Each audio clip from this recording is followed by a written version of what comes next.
Hoy vamos a hablar de un artículo del 2015 de la evaluación post-tratamiento de los senos paranasales después del tratamiento de neoplasias nasosinusales.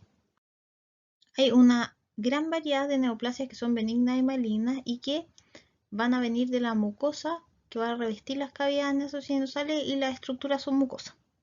Hay distintos tipos de tratamiento. Para las neoplasias benignas generalmente se va a hacer una resección quirúrgica y para las neoplasias malignas va a haber un tratamiento que ya va a ser más multimodal. Y hay distintas técnicas quirúrgicas, unas que son técnicas quirúrgicas abiertas y hay otras de cirugía endoscópica.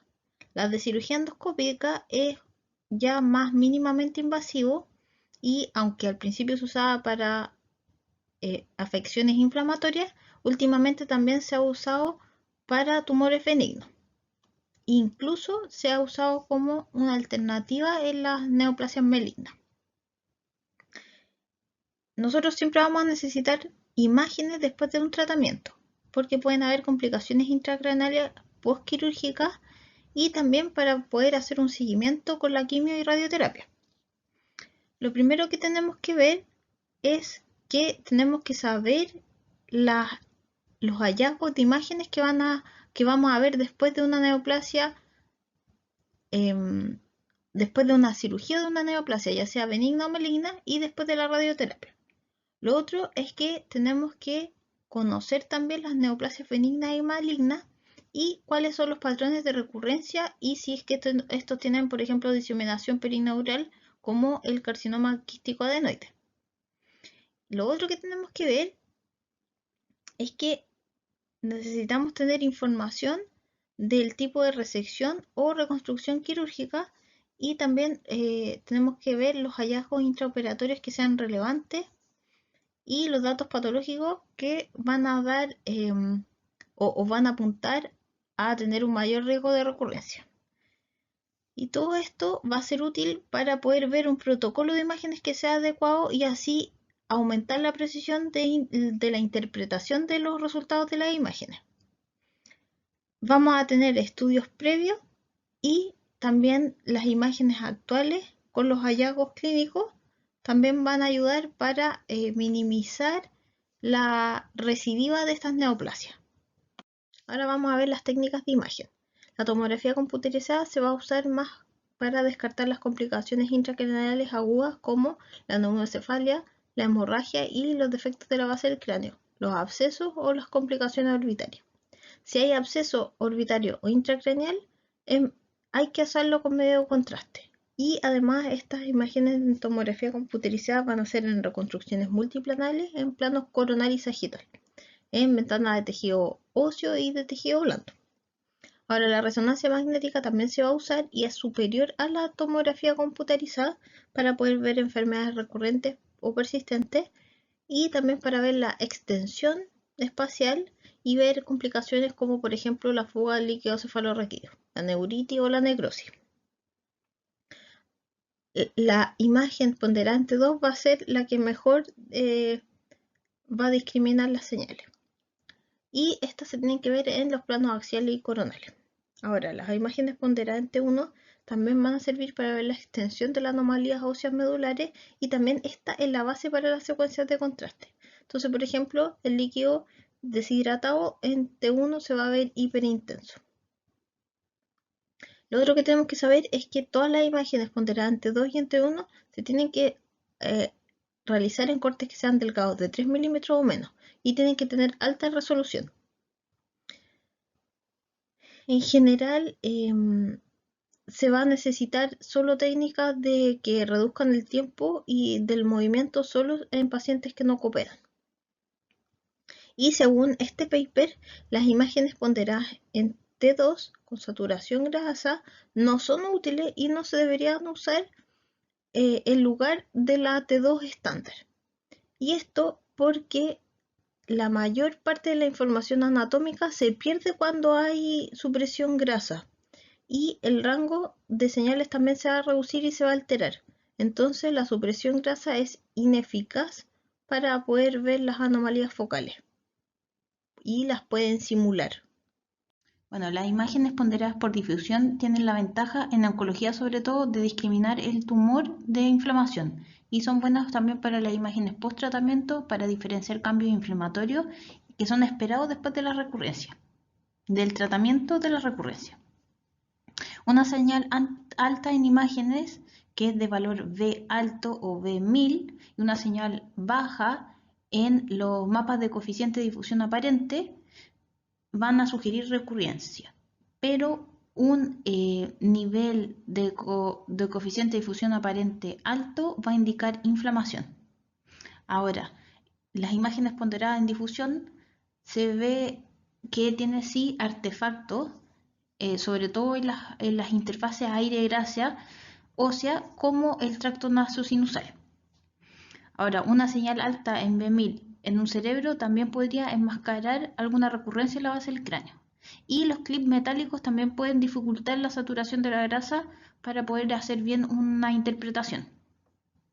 Además, lo otro es que no siempre por tener un alto B1000 y un bajo coeficiente de difusión aparente vamos a tener tumor. Ahora, la inflamación alta en el coeficiente de difusión aparente no es válida para todas las histologías, como por ejemplo la adenocarcinoma de tipo intestinal, y porque el alto contenido mucinoso baja la señal B1000 y aumenta el valor del coeficiente de difusión aparente. Ahora las secuencias de resonancia magnética ponderante 1 mejoradas de eco gradiente saturado de grasa tridimensional o VIVE van a representar áreas de realce con alta resolución y la saturación grasa aumenta el realce en los tejidos que contienen grasa, como por ejemplo el hueso medular. Y la alta resolución espacial y las reconstrucciones multiplanarias van a permitir en el fondo evaluar óptimamente la diseminación perineural y la relación especial del tejido neoplásico con estructuras anatómicas. En este paper lo que aconsejan es tener estas secuencias VIVE después de la administración de gadolinio. Y acá la intensificación, que es intensa y difusa en los tejidos inflamatorios, se va a ver en fases tardías, 3 o 4 minutos después de la administración del contraste. Y las secuencias de interferencia tridimensional en estado estable o CISS post-contraste se pueden usar en secuencias adicionales cuando necesitamos ver la relación entre una neoplasia con realce y la dura madre o los nervios craneales. También se ha visto que es de muy buena utilidad diagnóstica el PET-CT fluorodesoxiglucosa para poder ver pacientes tratados por neoplasias malignas nasosinusales, y con la ventaja es que se explora todo el cuerpo y podemos detectar si hay metástasis distante o si hay cáncer secundario. Igual que en la tomografía computarizada y la resonancia magnética, la inflamación postquirúrgica y la inflamación después de una radioterapia van a causar actividad hipermetabólica sin tener enfermedad residuante. Pero así todo es útil tener el PET-CT para poder ver recurrencia. Y además que un estudio PET-CT negativo pareciera ser más predictivo de la ausencia de la enfermedad. Bueno, estos son distintos cortes de resonancia magnética y muestran una infección del injerto óseo después de 3 meses de una cirugía y radioterapia por carcinoma epidermoide del seno maxilar derecho. Y lo que se ve acá, en la imagen A, la VG, es el injerto óseo. Las puntas de la flecha que se ven en la imagen A, C y D son el edema. Los asteriscos que se ven en la imagen A y C es el massetero, el músculo massetero. En la imagen B, la flecha opuesta es la mandíbula. Y en la imagen D, las flechas opuestas también, lo que están mostrando es una inflamación crónica que se dio posterior a la radioterapia de la glándula parótida. Y en la imagen A, estas flechas que también están como en un ángulo casi de 90 grados, están mostrando un tejido cicatricial. Acá podemos ver distintos cortes de resonancia magnética que están mejoradas y muestra la recidiva local y diseminación perineural de un carcinoma de células escamosas del seno maxilar. Y lo que se ve acá en la imagen A es el corte axial, en la imagen B el corte sagital y en la imagen C coronal. Y lo que muestra las flechas están mostrando una diseminación perineural en o a lo largo de el nervio craneal B2 o el nervio maxilar, y además tiene una invasión al cavum de Meckel. Ahora vamos a ver los cambios esperados en las imágenes después de la cirugía. Después de una cirugía por neoplasia nasosinusal, generalmente vamos a hacer un seguimiento con resonancia magnética para ver si es que quedaron lesiones residuales o si hay una recurrencia de las lesiones o si hay posibles complicaciones como el mucocele. Después de la cirugía, generalmente se van a resecar la mayoría de las estructuras intranasales y esto va a facilitar el examen endoscópico, pero cuando hay adherencia o haya una anatomía que sea más distinta, podría dificultar el reconocimiento de los senos frontales y fenoidales. Entonces, lo importante de las imágenes posterior al tratamiento es evaluar las estructuras que no las puede evaluar la endoscopía, como las estructuras intracraneales y intraorbitarias, y examinar otros posibles sitios submucosos de recurrencia. Por eso es importante también que se diferencien las resecciones de neoplasias benignas de las malignas. Por ejemplo, en las malignas se va a extirpar todo el margen de la lesión y además no solo la zona de inserción, sino que las estructuras que están erosionadas y en contacto con la neoplasia maligna. Cuando se resecan estructuras que no son centrales, como las secciones de la base del cráneo, junto con la dura madre, hay grandes defectos de los huesos y las meninges. Y acá hay que volver a sellar este compartimento intracraneal y las cavidades nasosinusales para evitar una fuga del líquido cefalorraquídeo, la meningitis o una neumocefalia. Y estas técnicas para poder cerrar estos defectos van a variar dependiendo de la técnica que se utilice. La mayoría de las neoplasias nasosinusales, el defecto de este va a estar en el piso de la base anterior del cráneo y acá el flujo de líquido cefalorraquídeo es bajo.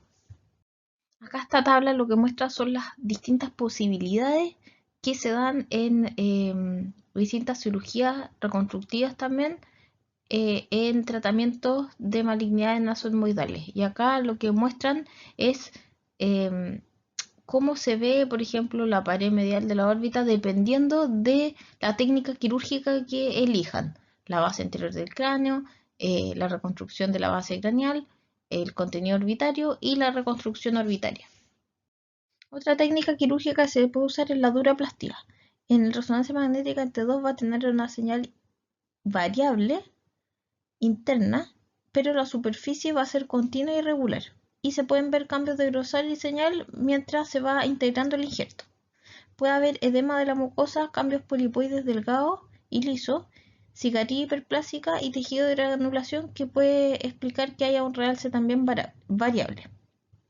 El realce en el lado intracraneal de la duroplastía puede ser porque hay más vascularización del injerto. Y los injertos de grasa que se agregan en la duroplastía son para rellenar espacio y estos se reabsorben en el tiempo y casi desaparecen al año.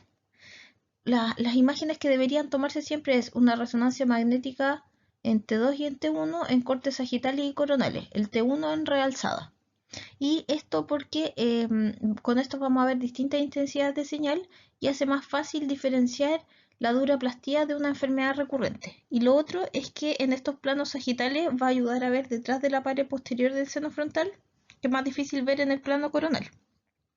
Otra medida que se podría hacer para ver en varios planos el volumen es la secuencia en T1 de ecogradiente tridimensional de alta resolución. Ahora también está el colgajo septal, que es un colgajo mucoperióstico del tabique y que se usa más que nada para cerrar defectos de la región esferoidal, nasofaringea y clival. Y no se puede usar si es que hay neoplasia en el tabique nasal. En la resonancia magnética se va a ver como un tejido grueso isointenso en T2 y que además muestra un realce en el espesor completo. que es distinto al realce fino de la mucosa hiperintensa que se ve adyacente en T2. Lo otro es que también se puede eliminar la pared lateral de la cavidad nasal, ya sea endoscópicamente como en cirugía abierta, y esta comprende la pared medial de la órbita y del seno maxilar. Y generalmente no se necesita una reconstrucción después de la pared medial orbital, porque esta está bien separada por dos capas que la protegen, que es el periósteo orbitario, que está adherido a la pared ósea, y la capa facial delgada o fascia periorbitaria que rodea la grasa periocular. Bueno, estas imágenes son de cortes sagitales de resonancia magnética, y esta es después de una resección endoscópica completa de un adenocarcinoma de tipo intestinal que se le hizo a un paciente. En la imagen A y B son cortes sagitales, pero la imagen A es 3 meses después del tratamiento y la imagen B 12 meses después de la cirugía. Y lo que ve acá, o sea, lo que se está mostrando en las flechas en las dos imágenes son las capas intracraneales dobles. Ahora, el engrosamiento polipoide de la mucosa se ve en la punta de la flecha en la imagen A. Y se ve también la reparación de la mucosa extracraneal que está engrosada en las flechas dobles en la imagen B. Y además en la imagen B también se puede mostrar que el seno fenoidal está bloqueado. Acá también tenemos un paciente que se hizo una cirugía por adenocarcinoma etmoidal, una cirugía endoscópica de tipo intestinal.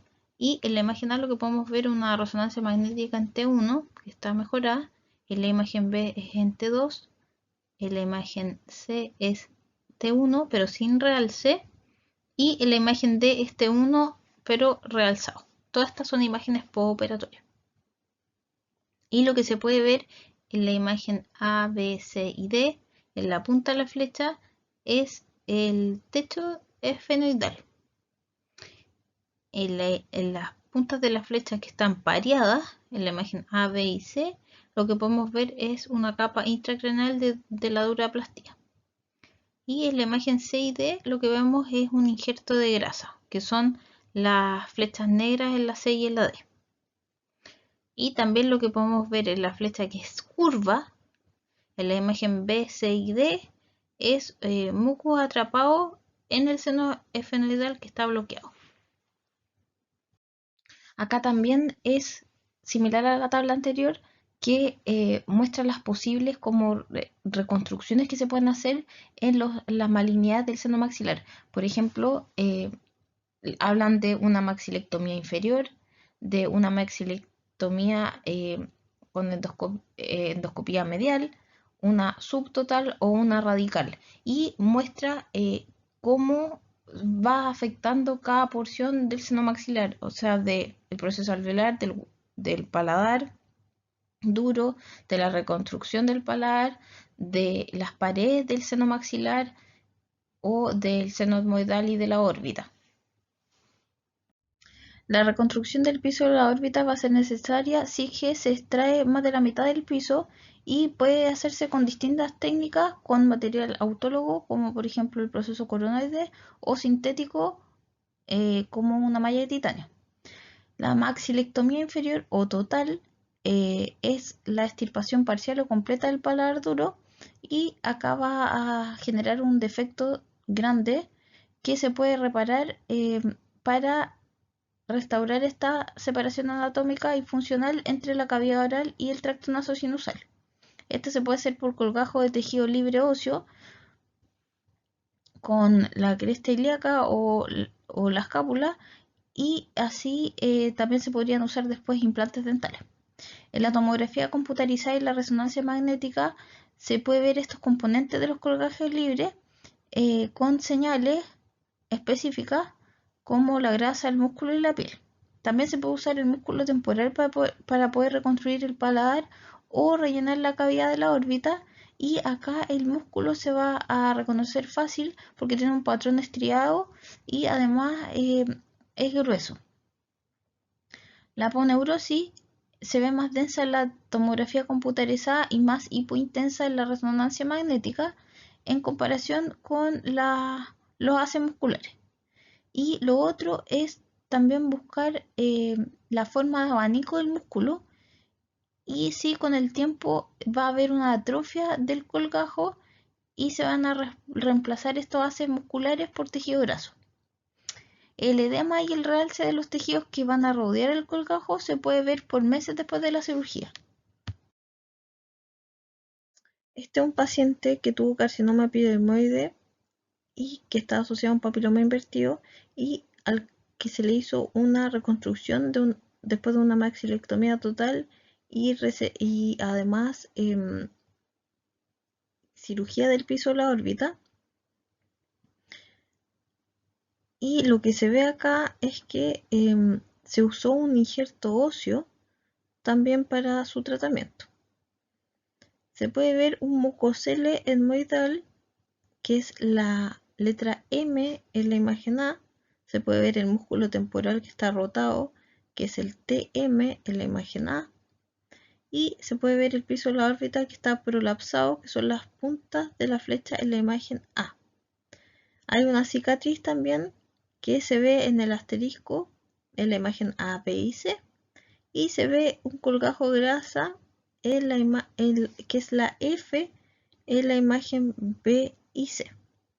Y la punta de flecha de la imagen B,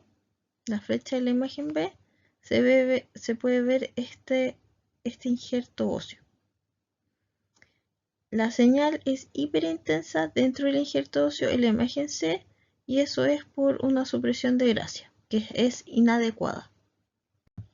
Ahora vamos a ver los cambios esperados en las imágenes después de la radioterapia. La radioterapia se va a indicar cuando haya márgenes quirúrgicos positivos y en tumores agresivos como por ejemplo el carcinoma adenoide quístico. Acá los cambios posteriores a la radioterapia van a ser variados y estos generalmente se demoran más que los cambios que se ven después de una cirugía. En los tejidos blandos, como la grasa, los músculos, los cambios de calor agudo, que vendría siendo el edema o el tejido de granulación, van a dar paso a la fibrosis poco vascularizada o cambios de frío crónico, de 6 a 8 meses. En la tomografía computerizada, los cambios agudos y crónicos generalmente llevan al aumento de la densidad de la grasa y a la pérdida del aspecto estriado de los músculos. En la fase aguda también va a haber hinchazón por edema y en la fase tardía va a haber reducción y retracción del volumen por esta fibrosis. Los cambios en los tejidos blandos se van a ver mejor en la resonancia magnética y los cambios que son agudos se van a ver hiperintenso en T2 con realce y con mayor difusión de agua en la secuencia por difusión. O sea que tiene un coeficiente de difusión aparente alto. La señal en T2 va a tener un realce y una señal de difusión va a disminuir mientras que haya una fibrosis que va a reemplazar a la inflamación aguda. Acá la radioterapia generalmente lleva a un engrosamiento de la mucosa y de la retención de los líquidos de los senos paranasales porque se daña el sistema mucociliar. Y estos cambios de la mucosa van a ser duraderos, duran años, pero son reversibles. Y los cambios de la médula ósea van a ir desde el edema hasta el reemplazo de grasa en la fase tardía. Lo otro también que se puede ver es el realce de los nervios que están resecados, se pueden ver y también estos pueden durar meses o años después de la radioterapia. Las complicaciones de la radioterapia son la neuritis óptica, la necrosis del sistema nervioso central y la osteoradionecrosis. La neuritis óptica se da más después de la radioterapia de lesiones etmoidales y esfenoidales y se ve hiperintenso en T2 en la resonancia magnética y también puede estar realzado el nervio óptico o el quiasma que esté afectado. En la necrosis del sistema nervioso central generalmente se dan los lóbulos temporales y acá va a haber un edema que precede a la necrosis y la necrosis se va a ver con realce puntiforme, giriforme o serpinginoso. Cuando estas anomalías del sistema nervioso central están adyacentes a la neoplasia que está tratada, el diagnóstico diferencial va a ser más difícil. Y por último la osteoradionecrosis, que se puede dar en cualquier hueso irradiado, pero se da generalmente más en la mandíbula. Y los primeros cambios van a ser el edema difuso de la médula ósea, que se va a ver hipointensa en T1 y con realce. Y la osteonecrosis generalmente se da más tarde, pero se puede ver como un hueso necrótico avascular que que está secuestrado y que está rodeado por un borde que está realzado, o también puede estar esclerótico. En la imagen de arriba a la izquierda podemos ver una neuritis óptica después de una radioterapia y cirugía del carcinoma del etmoides, que era poco diferenciado. Y lo que podemos ver acá en la flecha, tanto en la imagen A y la B, es un edema inflamatorio del nervio óptico derecho. Ahora, en las imágenes de abajo a la derecha podemos ver una necrosis del sistema nervioso central después de una cirugía y terapia de carcinoma quístico adenoide nasoetmoidal. Y acá lo que podemos ver es un edema de la sustancia blanca que está en la flecha en la imagen A y B, y también se ve un mucosele en el saco lagrimal que causa un bloqueo de la vía lagrimal, que es la punta de la flecha de la imagen B. Ahora vamos a ver las imágenes después de la cirugía por osteoma. Acá generalmente se está usando la cirugía endoscópica y se va a necesitar un seguimiento de imágenes cuando el seno frontal no es tan fácilmente accesible en el examen endoscópico o hay hallazgos de imagen postoperatoria que están variando. Se pueden hacer distintos tipos de cirugía. Una es la sinostomía de Draft 2A, que se hace para tratar las lesiones del receso frontal que no se extienden al seno frontal. Y la otra opción es el Draft 2B, que es cuando ya hay extensión hacia el seno frontal y acá se remueve todo el piso del seno frontal desde la órbita del tabique nasal. Ahora, la mayoría de los investigadores consideran que la afectación o la erosión extensa de la pared anterior del seno frontal es una contraindicación para que sea un abordaje solo endoscópico. Acá se debería usar un colgajo osteoplástico. En la tomografía computarizada y la resonancia magnética, este colgajo va a mostrar el seno frontal lleno de injertos de grasa autóloga y los recesos frontales van a estar ocluidos. En la resonancia magnética se va a ver el contenido del injerto heterogéneo. Y también se podría ver un realce del borde, que sería la inflamación que se causa después de la remoción completa de la mucosa del seno frontal. La fuga del líquido cefalorraquídeo, los encefaloceles, son las posibles complicaciones agudas que tiene esta cirugía del osteoma.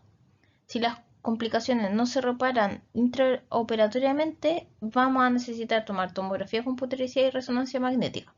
En la tomografía computarizada vamos a ver bien los defectos óseos de la base anterior del cráneo y la neumocefalia, y en la resonancia magnética se va a ver bien el contenido de la hernia dural, el estado meningio y las posibles complicaciones intracraneales como abscesos y gromas subdurales.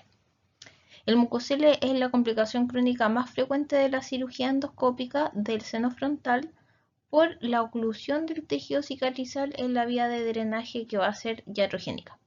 Y acá la tomografía computarizada sin contraste va a mostrar los mucoceles postoperatorios. Y se necesita resonancia magnética cuando se sospecha de complicación orbitaria o intracraneal.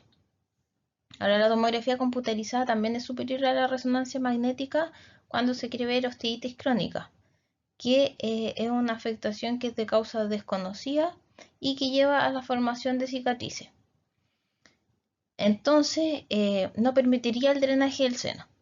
La osteitis se va a ver en la tomografía computarizada como una esclerosis o un engrosamiento en vidrio esmerilado de las paredes frontales o de las celdillas etmoidales. Ahora vamos a ver la imagen después de la cirugía del papiloma invertido. El papiloma invertido es un tumor benigno que es localmente agresivo, pero que tiene potencial maligno. Y por esto está indicada la extirpación completa también de la mucosa afectada y del periósteo subyacente. Y también endoscópicamente se va a eliminar la mucosa del seno maxilar, la pared anterior y el receso alveolar del seno maxilar. Cuando además se ve que hay focos de carcinoma, se puede usar también o hacer un tratamiento también con radioterapia. Ahora, las imágenes generalmente no se necesitan en el papiloma invertido cuando no es canceroso, a menos que endoscópicamente no se pueda hacer un control o que sea muy difícil por el tejido cicatrizal posterior de la cirugía. Sí se necesitan imágenes cuando hay una recidiva clínicamente sospechada o por complicaciones postoperatorias. Por ejemplo, las imágenes después de una maxilectomía medial van a mostrar que hay una extirpación de la pared nasal lateral, hay etmoidectomía y hay sinusostomía frontal.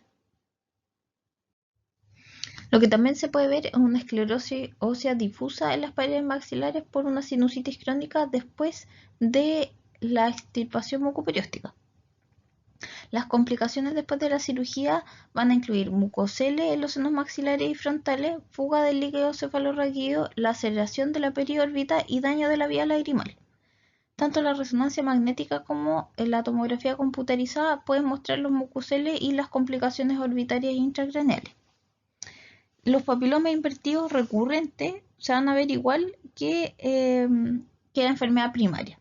Hay lesiones polipoides con patrón estriado en T2 y apariencia cerebriforme. Y las recurrencias generalmente están en el mismo lugar de la lesión primaria.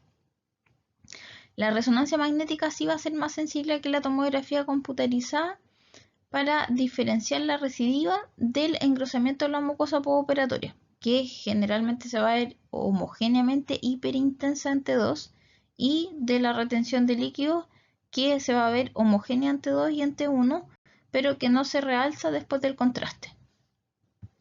Acá podemos ver un mucosela de la seta etmoidal supraorbitaria después de una cirugía por un papiloma invertido. Y lo que se puede ver es que hay una retención de líquidos que están deshidratados en el seno frontal izquierda, que es la FS en la imagen A, y se ve un mucosele de las celdillas etmoidales supraorbitarias, que es la letra que dice SEC en la imagen B, que tiene paredes óseas adelgazadas y reabsorbidas, que lo muestran las flechas. También hay un revestimiento mucoso del mucosele, que es la flecha negra que está superior en la imagen C, y también hay una compresión del techo orbitario, que es la flecha negra que está abajo en la imagen C. También hay un engrosamiento de la cicatriz y la mucosa, que también causa un bloqueo en el drenaje de las celdillas supraorbitarias, que es la flecha blanca en la imagen C. En estas imágenes se puede ver un papiloma invertido recurrente después de varias cirugías endoscópicas y también abiertas.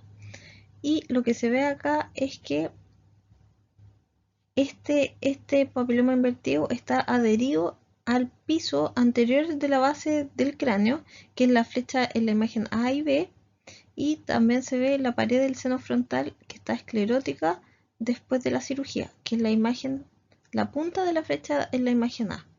También se ve esclerosis y reabsorción focal en la base anterior del cráneo, que es la flecha negra en la imagen B, y además se puede ver la pared anterior del seno frontal en las puntas de la flecha negra en la imagen B.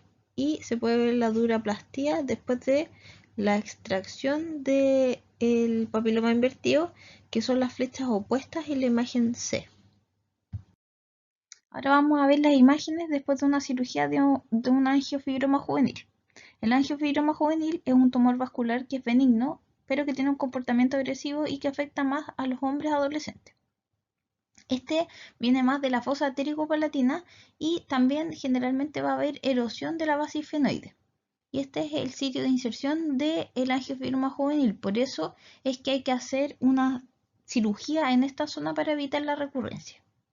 Ahora, la diseminación lateral a la fosa arterico-palatina y a la infratemporal se puede controlar si uno extrae, por ejemplo, la concha inferior, las paredes mediales y posteriores del seno maxilar. Y lo que sí está siempre indicado un seguimiento por imágenes después de la cirugía. Las recidivas generalmente van a ocurrir en el plano submucoso, que no es accesible al examen endoscópico. Ahora, los sitios más frecuentes de recurrencia es en la raíz de las placas tiroides o el clivus, y también hay que tener en cuenta que muchas veces los cirujanos dejan a propósito residuos del angiofibroma juvenil en las áreas que son críticas, como por ejemplo en el nervio óptico y en el seno cavernoso. Ahora, la resonancia magnética es superior a la tomografía computarizada para seguir el angiofibroma juvenil, porque va a mostrar distintas señales en el hueso y en el tejido blando. En T2 se puede diferenciar la cicatriz, que se va a ver hipointensa, con un engrosamiento de la mucosa, que se va a ver hiperintensa en la superficie de la cavidad quirúrgica, de edema, que también se ve hiperintensa, pero no tiene márgenes bien definidos, y también se va a diferenciar de los nodos o nódulos sospechosos, que estos tienen intensidad más intermedia o variable. En T1 es muy importante examinar el hueso medular sin contraste. Y las secuencias tridimensionales, que son saturadas en grasa, post contraste, son buenas para ver los nodos sospechosos o los residuales viables que tienen un realce intenso, que van a ser similares al angiofibroma juvenil antes de la cirugía. Ahora, los nódulos que son sospechosos, que estén en áreas críticas, sin realce intenso, podrían ser como residuos no viables. Ahora, la pauta de cómo se tiene que hacer el seguimiento en resonancia magnética no está determinado, pero se dice que en general es 6 meses después de la cirugía, y luego después del primer año de la cirugía, y después se va repitiendo cada año. En lo que decía este paper era que la resonancia magnética postoperatoria, cuando se hacía días después de la cirugía y antes de altar al paciente, ya uno podía ver cambios postoperatorios, como por ejemplo la necrosis coagulativa en los márgenes de la cavidad quirúrgica y de los nódulos persistentes. Y esto puede ser una base para después hacer un seguimiento posterior. En la imagen de arriba a la izquierda podemos ver un angiofibroma juvenil residual en el ala mayor del esfenoide sin cambios de tamaño en 5 años. Se puede ver la imagen A 3 meses después de la cirugía y la imagen B 5 años después de la cirugía. Y se ve un engrosamiento de la mucosa en el seno maxilar derecho, que es residual, que es la flecha blanca de la imagen A. Y además se puede ver este angiofibroma juvenil residual, que es muy vascularizado en el ala mayor izquierda del esfenoide, y además hay encapsulamiento del nervio mandibular o B3 en el foramen oval, que es la flecha negra de la imagen A y B. Ahora, en la imagen de abajo a la derecha podemos ver también un angiofibroma juvenil preoperatorio en la imagen A y postoperatorio inmediato en la imagen B, y lo que se puede ver a nivel del nervio mandibular extracraneal en la flecha negra A y B, y se ve la placa tiroidea en la flecha de la A, que está invadida por este angiofibroma. Y además se ve la extensión de la resección y la necrosis coagulativa, que son las puntas de la flecha en la imagen B. Bueno, este es un estudio que encontré de España que habla del angiofibroma juvenil, que también dicen que es un tumor benigno, donde el tratamiento de elección es la cirugía, porque este tiene un crecimiento que es localmente destructivo. Y además, el problema que tiene quirúrgicamente es que hay hemorragia severa de alto riesgo y su manejo quirúrgico puede ser complejo. Entonces ellos lo que querían era ver estos pacientes si podían ser tratados de forma endoscópica. Y lo que se vio finalmente es que sí se puede hacer por abordaje endoscópico endonasal, y es una opción factible también, con buenos resultados a largo plazo. Vamos a ver los hechos clave en la imagen en las recurrencias locales. Las neoplasias nasosinusales malignas, el riesgo y la recurrencia van a estar influenciadas por distintos factores. Uno es el estadio de la enfermedad, el otro el estado de los márgenes quirúrgicos y la histología. Ahora, cuando hay recidivas extramucosas que son asintomáticas, se ven en la imagen cerca donde se hizo la cirugía, en el área de resección y en el límite de los colgajos. Y acá ver estas imágenes va a ser más difícil que en el examen previo de imagen. Ahora, la anomalía que se da por la asimetría después de una cirugía es bastante frecuente y hay que diferenciar estos cambios esperados de cualquier otra señal que puede ser anormal, sobre todo si es focal y nodular. La cicatriz fibrosa se va a ver hipointensa en T2 y va a haber ausencia de señal en B1000 y ausencia de realce. Cuando hay una reducción incompleta del tumor después de la radioterapia o existe una masa focal residual, es la señal por difusión que además sugiera que hay un tejido neoplásico, siempre tiene que ir acompañado de una evaluación clínica y tomar una biopsia.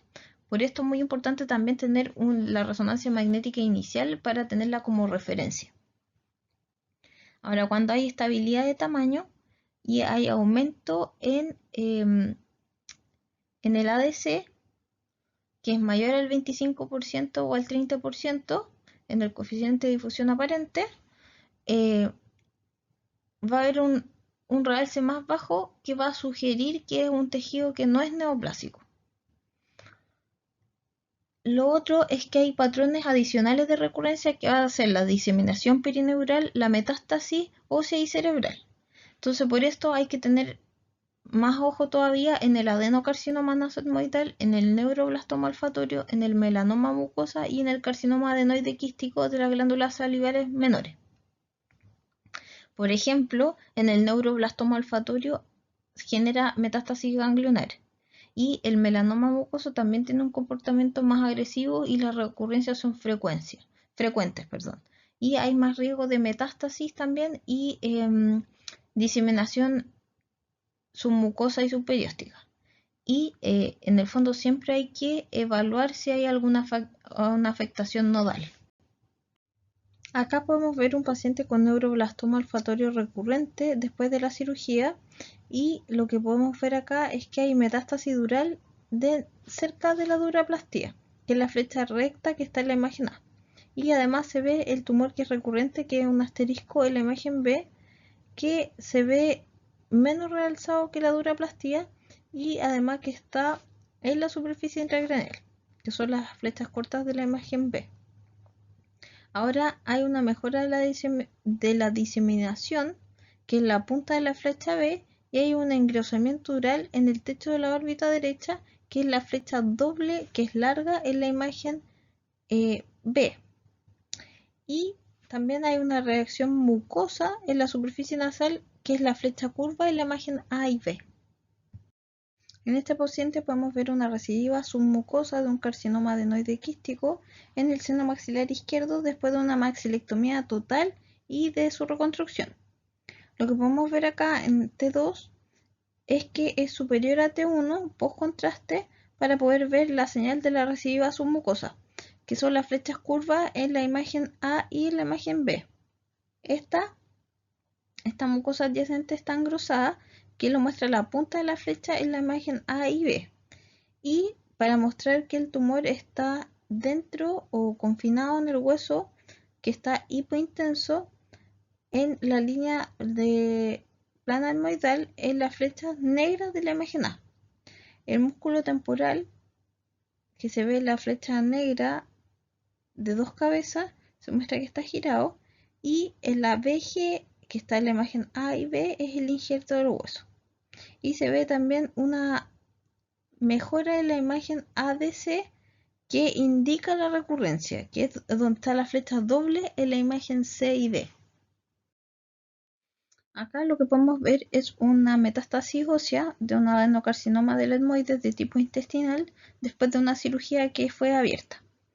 Y en los distintos cortes de la resonancia magnética, lo que se puede ver es que la flecha que va de la imagen A a la D va a mostrar una señal alta en B1000 y una restricción marcada en ADC. Acá podemos ver una recurrencia de un carcinoma escamoso del seno maxilar derecho después de una cirugía y quimioterapia y radioterapia. Y en la imagen A lo que podemos ver es un PET-CT, en la imagen B una resonancia magnética ponderante 2 y de la C a la F son resonancias magnéticas mejoradas. Y lo que muestra acá en la flecha que está diagonal es la recurrencia que está en el espacio masticatorio derecho, que está dentro de un área fibrótica después de la radioterapia.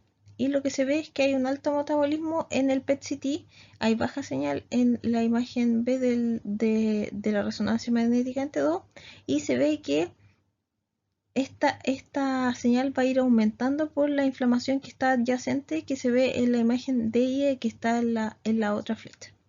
Y lo que se ve también es que hay una segunda recidiva en la pared del seno maxilar izquierdo, que es la flecha curva, que estaba positiva en el PET-CT, o sea, se veía este aumento de señal, pero que en la resonancia magnética no se veía. Bueno, y en estos cortes de resonancia magnética lo que podemos ver es una metástasis calvaria 2 años después de haber hecho un tratamiento de adenocarcinoma etmoidal tipo intestinal. Y lo que se puede ver acá es la imagen A es una resonancia magnética ponderante 2.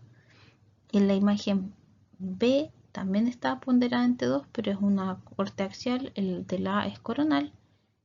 Después en la imagen C y D lo que se puede ver es que ya está realzado en T1.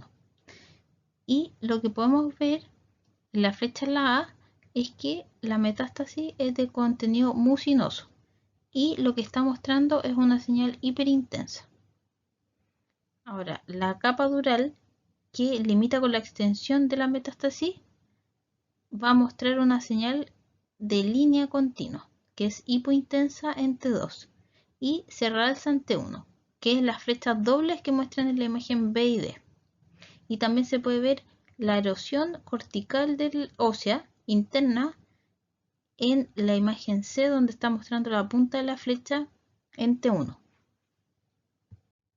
Bueno, acá podemos ver una metástasis dural después de 4 años de la cirugía de un adenocarcinoma etmoide de tipo intestinal.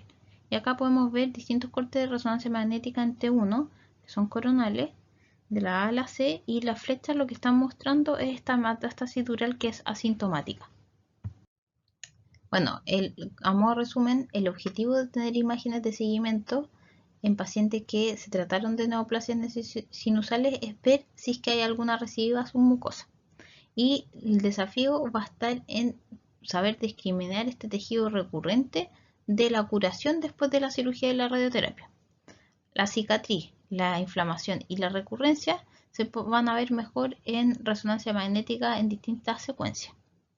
Y lo otro importante que va a hacer es elegir el campo de visión para poder ver el riesgo de recidiva intracraneal, las metástasis óseas craneofaciales y la diseminación perineural. Ahora, el PET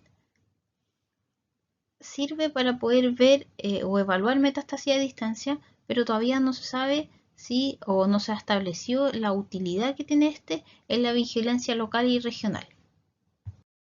Y como a modo de resumen, tenemos que saber que las imágenes y la interpretación de las imágenes las tenemos que hacer también con conocimiento de técnicas quirúrgicas y de tratamiento en este tipo de enfermedades. Ahora, la resonancia magnética va a ser superior a la tomografía computarizada para poder detectar recurrencia, y esto es porque la resonancia magnética discrimina mejor entre los tejidos y los cambios posteriores a los tratamientos. Ahora, la tomografía computarizada va a ver mejor las complicaciones agudas. Y lo que es importante es que todas las recidivas que sean intracraneales y las metástasis se tienen que examinar de forma cuidadosa, y sobre todo en el carcinoma adenoide quístico y el carcinoma de células escamosas. Gracias.